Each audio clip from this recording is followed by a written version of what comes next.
médicos y enfermeras de Reddit. ¿Qué autodiagnóstico de un paciente resultó ser sorprendentemente correcto? Entró un hombre diciendo que tenía un cáncer agresivo en la espalda. No había prueba que confirmaba que tenía cáncer, así que estábamos escépticos. Sin embargo, cuando hicimos la prueba, vimos que tenía razón.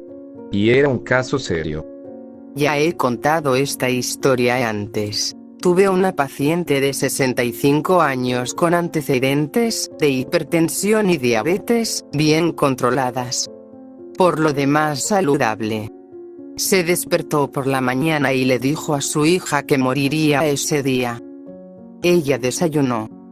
Ella exigió que la hija la llevara a un abogado para que le hiciera un testamento en vida a fin de asegurarse de que todo estuviera bien cuando muriera.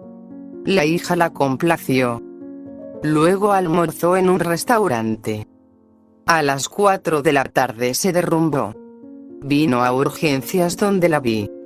La hija me presentó el testamento vital. Ella murió a las 5 p.m. cómodamente. Mi novia encontró un bulto cerca de sus pechos, y su médico dijo que de ninguna manera podría ser cáncer. Le dije que necesitaba ver a un especialista y, después de convencerla, finalmente lo hizo. El especialista tuvo un presentimiento, y dijo que definitivamente no podían descartarlo, y que necesitaba una biopsia inmediata. Afortunadamente, resultaron ser benignos, pero se eliminaron de todos modos por precaución.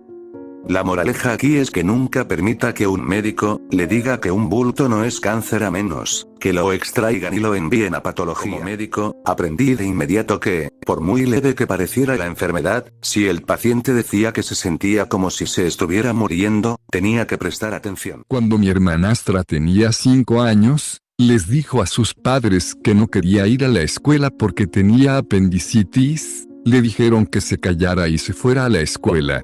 5 horas después, estaba en la sala de emergencias con apendicitis. Mi padre fue al hospital el 19 de octubre. Al día siguiente quiso saber cuándo era el 23 de octubre. Le dijimos si quería que colgáramos un papel en la pared, todos los días para que supiera cuál era el día. Continuó poniéndose más enfermo y su voz más débil. Después de su primera noche, solo tenía una mirada muy tranquila y pacífica en su rostro. Sonrió y asintió con la cabeza, y cada noche cuando salíamos del hospital, nos decía que nos amaba. El día 23 estaba débil, incapaz de hablar. Nos dijeron que le dijéramos lo que teníamos porque lo iban a intubar, y no saldría. Más tarde esa noche, lo trasladamos a un hospicio. Murió poco después de las 11 de la noche del 23 de octubre.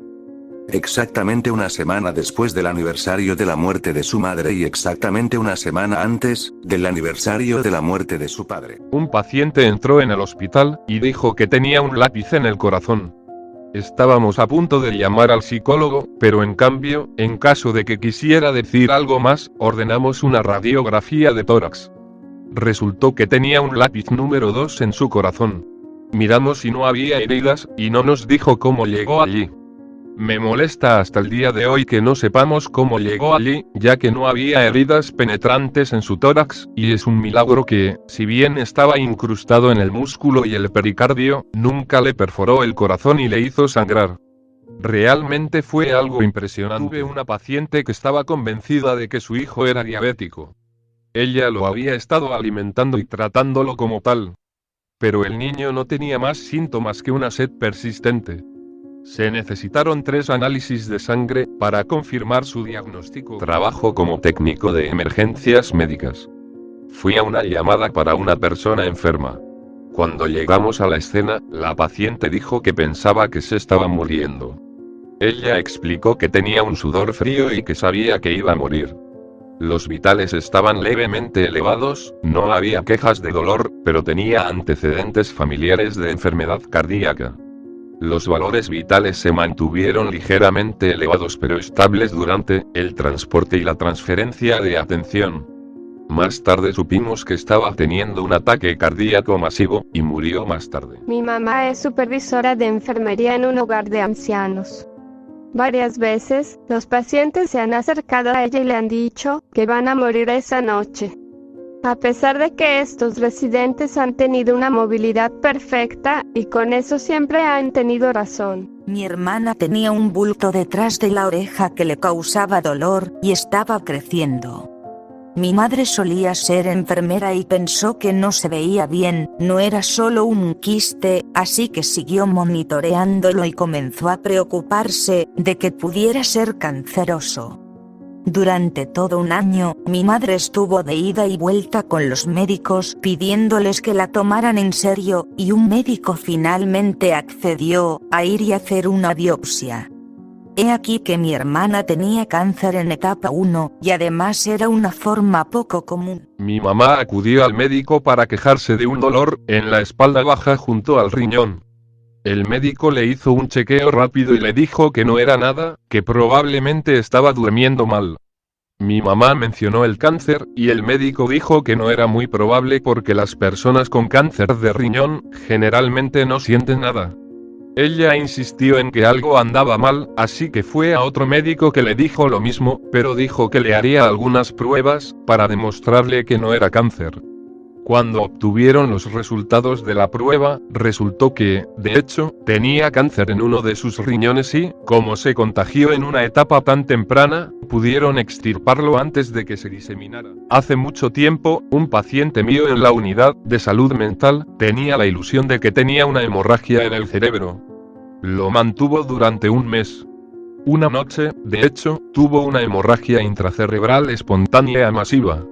El pobre murió después de eso. Mi papá es neurocirujano, y mi mamá pensó que estaba teniendo convulsiones de ausencia. Básicamente me desconecto y olvido lo que sucedió en los últimos 10 minutos más o menos, y mi papá dijo que solo estaba ignorando a mi mamá. Mi mamá me llevó a un médico y resulta que tengo convulsiones bastante fuerte, que me hacen olvidar lo último ocurrido en mi mente.